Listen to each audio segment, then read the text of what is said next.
Pronto? Allora, adesso è il turno del professor Pizzati. Pizzati questa sera è in rentrée perché è originario di Valdagno e lui lo so che non mi può più sopportare perché ogni volta che lo sento gli dico sempre, lo supplico, tu devi spiegare ai nostri concittadini, i valdagnesi, perché il Veneto, perché molti pensano che il Veneto indipendente diventi un Veneto fiacco, un Veneto che non va da nessuna parte, mentre io sono convinto e Pizzati da economista, che lui è economista, ci può spiegare invece che succederà l'esatto contrario. Grazie Susanna. Io mi alzo in piedi e stavo pensando appunto, venendo su per la vallata, ne avremmo fatte centinaia di queste serate, però sicuramente è un'emozione farla in una sala a poche centinaia di metri da dove sono cresciuto. E sì, non solo questo devo spiegarlo, insomma, alla platea in generale, ma anche se sono stato via da Valdagno da 22 anni, e, grazie a questo mezzo di comunicazione che si chiama Facebook, tanti miei amici o gente che mi ha visto crescere, che mi conosce non per la politica, si fanno le stesse domande a furia di ricevere questa mia propaganda su Indipendenza Veneta su Facebook. Quindi è giusto dare una panoramica, non solo se il Veneto indipendente sarà più forte di adesso, ma anche perché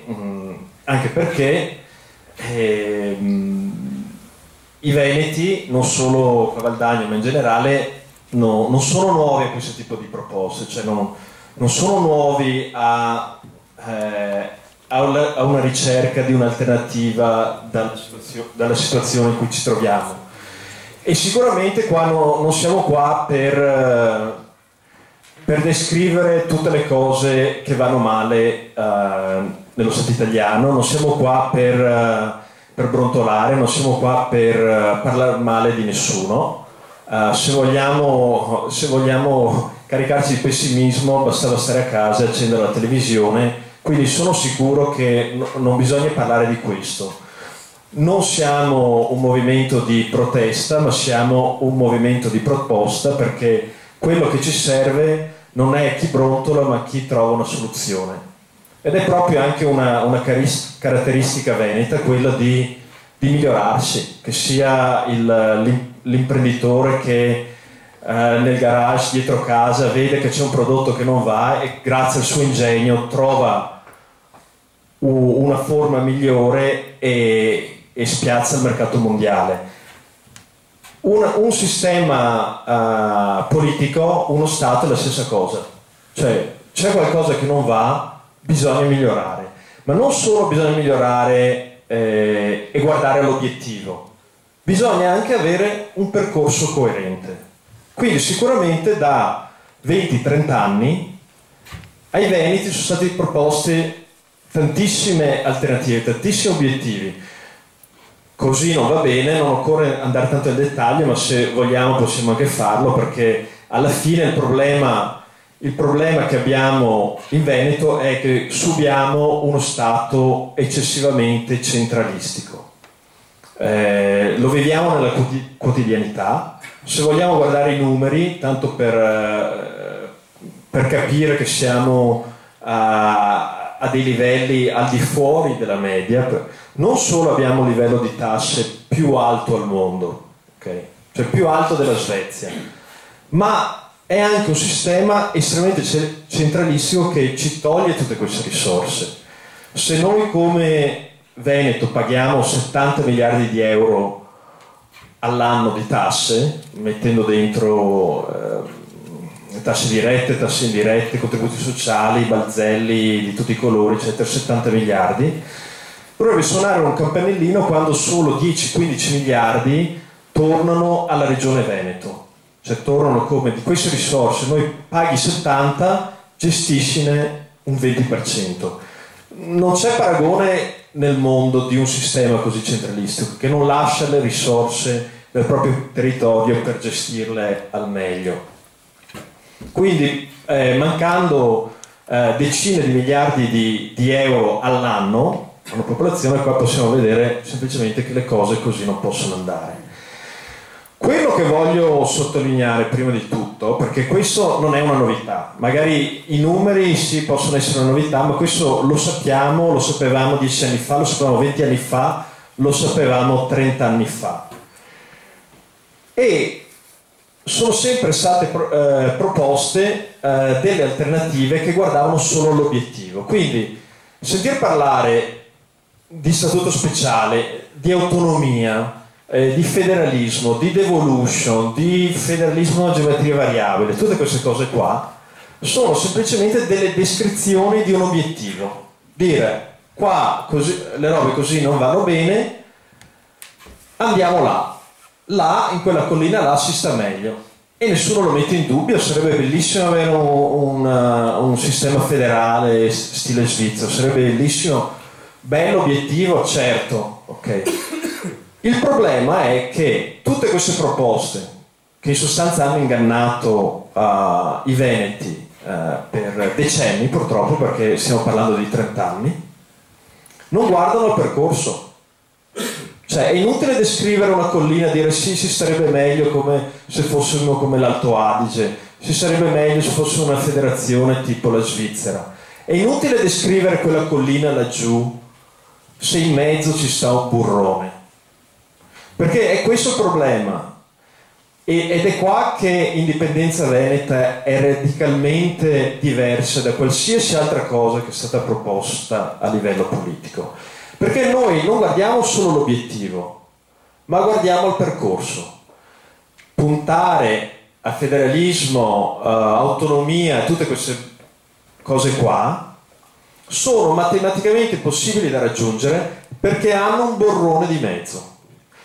Quel burrone si chiama Roma, nel senso che autonomia, federalismo, statuto speciale, tutte queste cose qua sono delle riforme dello Stato italiano.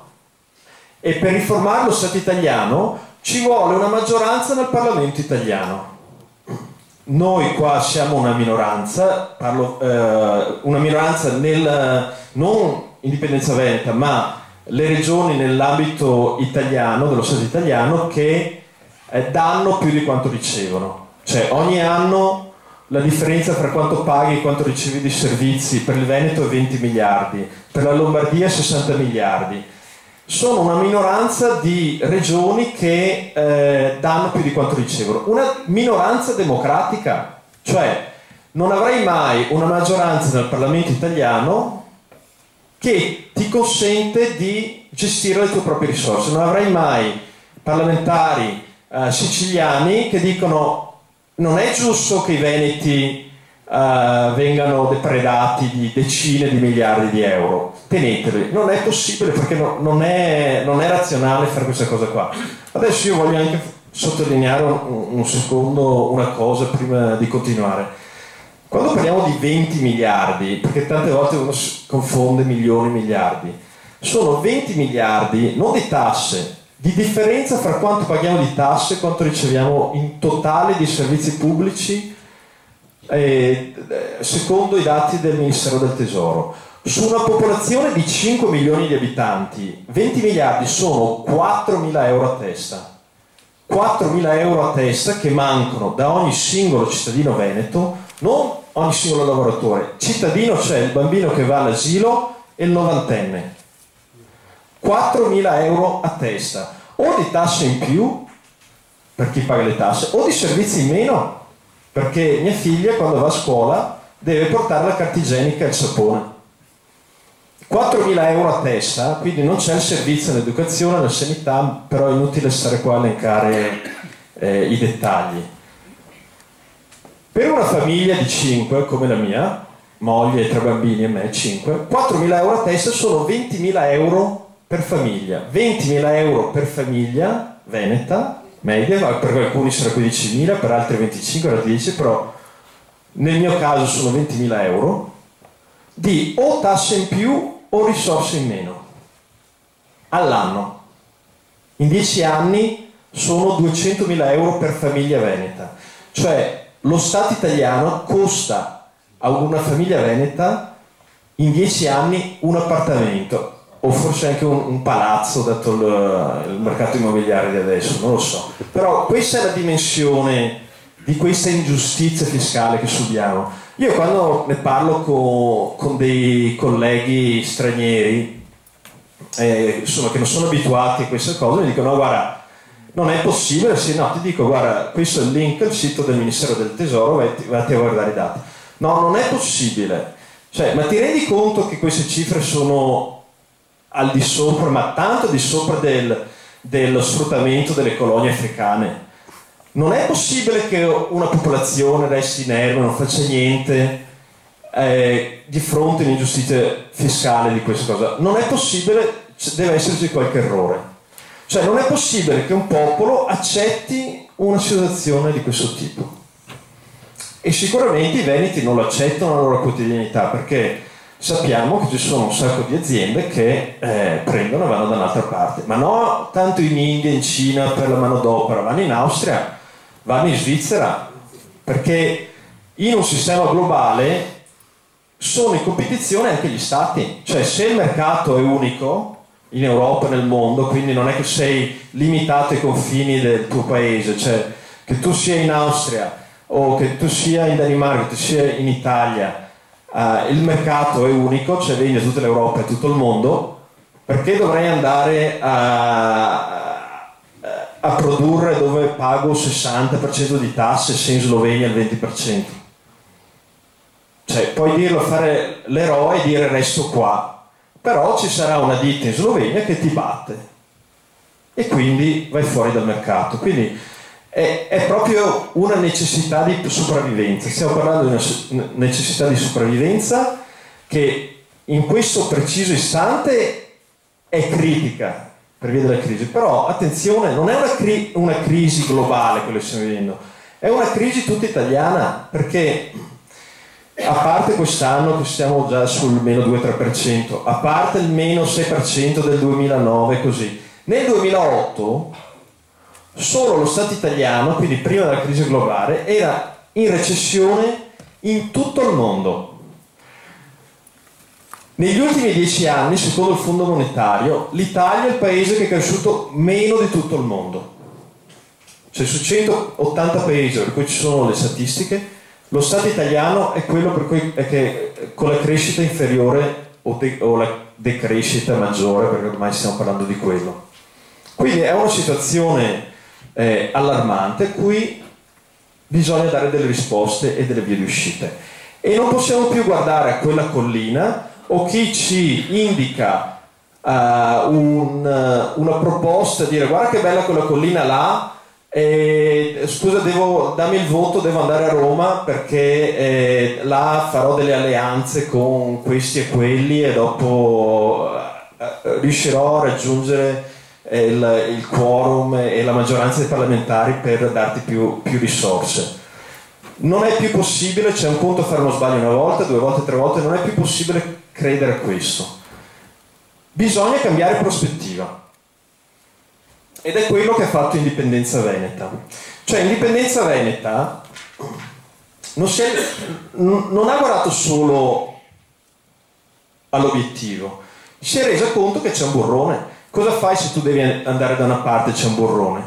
Cambi prospettiva. Là c'è un obiettivo molto più ambizioso. È vero, si chiama indipendenza, può sembrare autonomia, moderato, indipendenza, ma come fai a puntare a qualcosa di più ambizioso se non sei neanche capace di raggiungere l'autonomia, il federalismo? Cosa vuoi puntare all'indipendenza? È un monte più alto, sì, è vero, è più bello, è meglio tenersi il 100% delle risorse del 50%, però è estremo. Quello che ha fatto Indipendenza Veneta è la seconda cosa.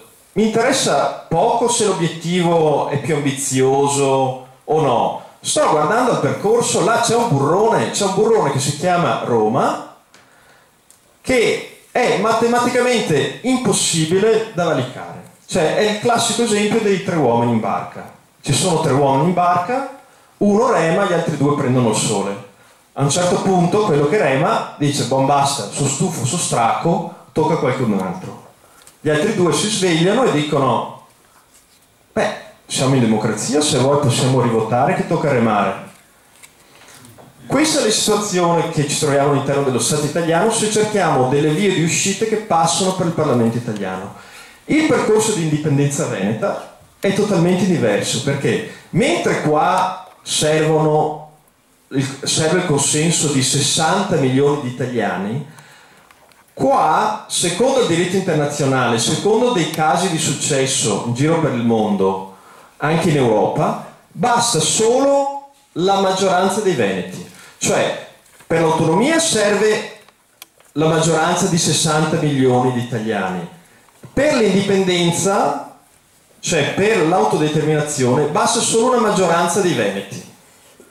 Sono 5 milioni di veneti, 3 milioni e 8 di veneti hanno diritto di voto, con un quadro di 3 milioni di veneti che vanno al voto, un 80%, basta 1,5 milioni di veneti. Pare impossibile, quindi qua obiettivo più ambizioso, montagne più alte, più bella, però percorso fattibile, una strada dritta che si chiama autodeterminazione, che in sostanza è molto semplice come discorso. Semplicemente dice che non viviamo in un sistema feudale, noi non siamo proprietari, non siamo proprietà di Roma, non siamo schiavi di Roma, siamo dei cittadini, non siamo dei sudditi, e come cittadini abbiamo il potere di decidere del nostro futuro. Allora, andando verso la conclusione, vi descrivo in sintesi il percorso e le tappe che abbiamo già raggiunto, perché stiamo bruciando i tempi. Vi faccio un esempio. Qua non stiamo parlando di un percorso che durerà 20-30 anni, stiamo parlando di un percorso che può durare mesi, anche se non ne parlano sulla stampa, sui media. La prima cosa che abbiamo fatto dopo aver notato che c'è questo percorso, è un diritto precostituzionale, è tutelato dalla comunità internazionale. Il Montenegro l'ha fatto nel 2006, diventando indipendente dalla Serbia in maniera pacifica con un referendum con monitoraggio dell'Unione Europea. La Groenlandia è diventata indipendente dalla Danimarca nel 2009, cioè hanno votato solo 60.000 abitanti della Groenlandia e non i 5 milioni di danesi. La Groenlandia è diventata indipendente. Il sud del Sudan l'anno scorso, una maggioranza al nord musulmana, una minoranza cristiana al sud. Diritto di autodeterminazione, arrivate le Nazioni Unite, hanno fatto un referendum, non sapevano neanche leggere e scrivere, c'erano delle immagini per il sì e per il no. Non ha votato tutto il Sudan, ha votato solo la popolazione che voleva diventare indipendente. Questo nel 2011. Ma attenzione, Catalogna, Scozia, di quello sì che se ne parla, fra poco diventeranno indipendenti. Si sta aprendo uno scenario dove ci sarà l'opportunità di avere questo riscatto. Cosa abbiamo fatto noi di Indipendenza Veneta? Fino a poco più di un anno fa parlavamo delle ragioni economiche, di perché si starebbe meglio, che comunque lo facciamo se il Veneto fosse indipendente, quanti più soldi ci sarebbero in busta paga. Un impiegato medio invece di 1.200 al mese ne avrebbe 1.700 netti, l'IVA sarebbe bassa, potrebbe andare giù al 12% invece del 20%, tributi sociali sarebbero minori, eccetera eccetera. Tutte queste belle cose, perché avevamo in mente, siamo una minoranza che ha una bella idea, dobbiamo convincere i veneti che si può fare. A un certo punto, questo a Natale dell'anno scorso, mio fratello mi domanda: ma scusa, ma sapete quanti veneti vogliono l'indipendenza?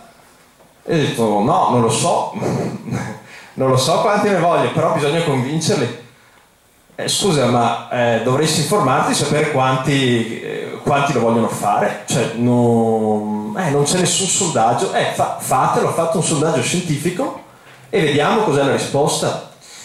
E nella prima pagina di questo volantino treante che avete nel coso è un sondaggio scientifico con margine di errore dell'1,5% fatto da uno studio di ricerca di Bergamo, l'MPS Marketing, quindi sondaggio fatto con i fiocchi, pubblicato sul Gazzettino, su altri siti di ricerca, e in sostanza la nostra grande sorpresa, questo a gennaio, quindi un anno fa, abbiamo scoperto che, non abbiamo pubblicato tutti, però che in questo tipo di referendum, e qua non stiamo parlando di quei referendum italiani che dopo non vanno a finire in nulla, qua stiamo parlando di un referendum con monitoraggio internazionale, cioè una cosa a livello internazionale, al di sopra di Roma, al di sopra dello Stato italiano, un evento internazionale. L'80% dei veneti andrebbe a votare e il 53% voterebbe sì, quindi senza sapere tutte le regioni, senza sapere neanche che esiste Indipendenza Veneta come movimento. Se tu prendi una scheda elettorale e la dai di fronte a Veneto, vuoi diventare indipendente? Sì o no? Cioè distinto la maggioranza vota sì, perché la situazione è sempre più drastica, quindi lo sai distinto che bisogna cambiare, questa è una possibilità concreta.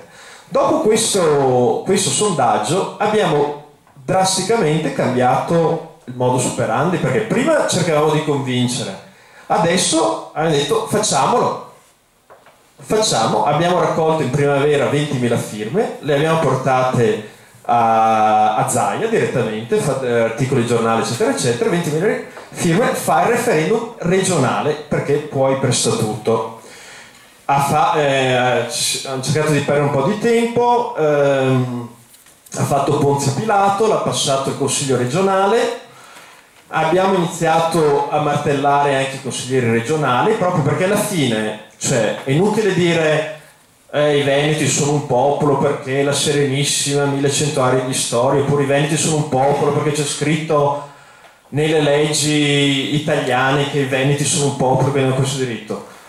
Cioè, un insieme di persone si meritano di essere considerati un popolo se agiscono, se si comportano da cittadini. Cioè una cosa, nessuno ci regala nulla, nessuno ci regala nulla. Quindi o ti meriti qualcosa se la vuoi, oppure non lo avrai mai. Quindi allo stesso tempo non è che devono fare perché c'è qualcuno seduto in regione, allora deve fare. Quello che abbiamo fatto noi, come cittadini, abbiamo fatto pressione politica su ogni singolo consigliere, okay, tramite varie cose, anche lettere scritte direttamente ai consiglieri da centinaia di cittadini, dagli stessi imprenditori che avevano finanziato le loro campagne elettorali, finché mettere alle strette dicendogli o fai quello che il popolo vuole oppure ti mandiamo a casa. Abbiamo avuto diversi casi dove al primo incontro ci risponde io sono per l'unità d'Italia, dopo qualche mese sottoscrivere una risoluzione di iniziativa popolare ideata e scritta da Indipendenza Veneta, eccola là, siamo andati in consiglio regionale 1 migliaio di persone, tutte sottoscrivere di fronte alla Regione Veneto, gliele abbiamo sbattute sul tavolo, vabbè ci hanno ricevuto eccetera eccetera, perché quando arrivi con 1 migliaio di persone ti aprono anche le porte. Quella risoluzione, cioè scritta da noi, per la prima volta nella storia della Regione Veneto, sono stati costretti a fare un consiglio straordinario per una risoluzione di iniziativa popolare, cioè portata dai cittadini, e l'hanno approvata 29 voti a favore, 2 contrari e 5 astenuti. Perché è importantissima quella risoluzione? Perché, e quindi questo lo so che per molti di voi sono delle novità, perché sì, è stato scritto su un giornale, ma non c'è stata l'attenzione mediatica che si merita una cosa del genere. Anzi, c'è stata l'attenzione mediatica, ma dall'estero. Perché questa è una cosa importante, perché quello che hanno sottoscritto, per la prima volta un organo istituzionale, cioè la Regione Veneto, ha preso una decisione politica bypassando completamente Roma. Cioè è stato deciso di fare un referendum per l'indipendenza veneta affidandosi esclusivamente alla comunità internazionale. Cioè per la prima volta i veneti hanno detto: Roma sta là, che questa cosa qua non ti appartiene, cioè non siamo subordinati a te, siamo in parallelo, cioè tu sei un'altra entità, noi rappresentiamo un popolo e possiamo decidere di fare quello che vogliamo, possiamo decidere di restare in Italia o possiamo decidere di andare indipendenti. Democrazia diretta, cioè decidere quello che vuoi fare. Dicevo, non è proprio vero che non c'è stata l'attenzione mediatica, perché c'è stata e come, però dal resto del mondo. Abbiamo avuto una diretta con la principale televisione russa mentre abbiamo fatto questo. C'è stato un servizio che ha visto 100 milioni di russi nella prima televisione russa, quindi per assurdo ci sono più russi che sanno dell'indipendenza del Veneto che veneti.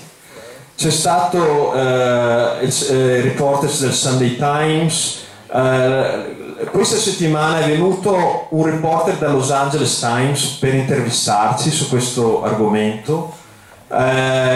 I quotidiani e le riviste tedesche scrivono quotidianamente su questo, perché ci danno pagine intere, quindi insomma bisogna imparare l'inglese, il tedesco, il russo o lo spagnolo, perché c'è stata anche la stampa spagnola o dell'America Latina, per avere notizie su questo, perché è normalissimo che insomma la stampa italiana non vuole dirti, cioè dopo andremo più in dettaglio, però il punto è il seguente: non ti possono fermare, perché andrebbe contro gli stessi trattati internazionali che hanno sottoscritto, perché qui stiamo parlando di un diritto riconosciuto, quello dell'autodeterminazione di un popolo, sottoscritto da tutti i paesi delle Nazioni Unite ancora nel 1966, che non solo riconosce un diritto, ma anche impegna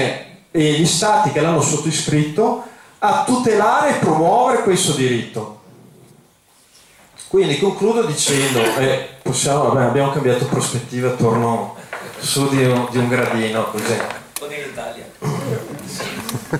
No, concludo dicendo che non basta dire veneti abbiamo un diritto,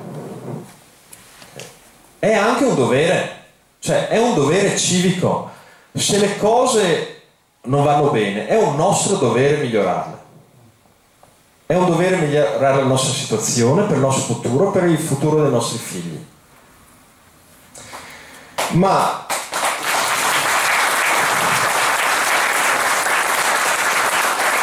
non è solo uno pensa un dovere, Madonna mi tocca, è un dovere, no.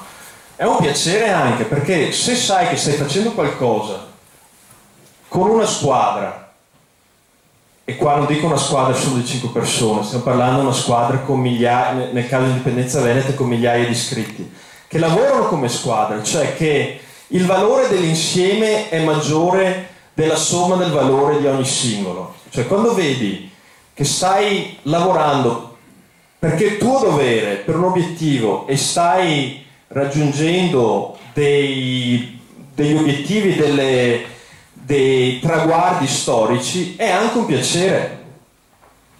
È anche un piacere raggiungere un livello di benessere, fare questo percorso, non questo qua del burrone, quell'altro, farlo tutti insieme.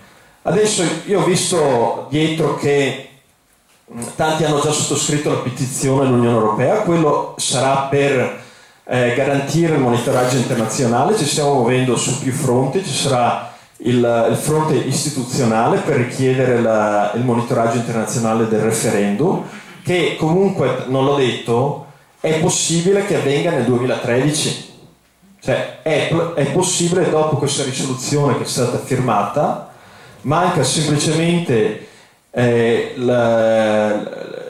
il tavolo tecnico per fare questo provvedimento referendario, ed è possibile, dopo magari ci saranno ostacoli vari, non si sa mai, però è possibile fare un referendum per l'indipendenza, per dichiarare la completa indipendenza politica già nel 2013. Quindi concludo chiedendovi di partecipare a questo piacere, non solo facendo il vostro dovere di petizione, ma anche, se volete, iscrivervi a Indipendenza Veneta, che è semplicemente un movimento politico che sta dettando l'agenda politica della Regione Veneto, e così dare una mano al nostro Silvano Santini, che a differenza di me è un valdagnese che vive ancora qua. Grazie.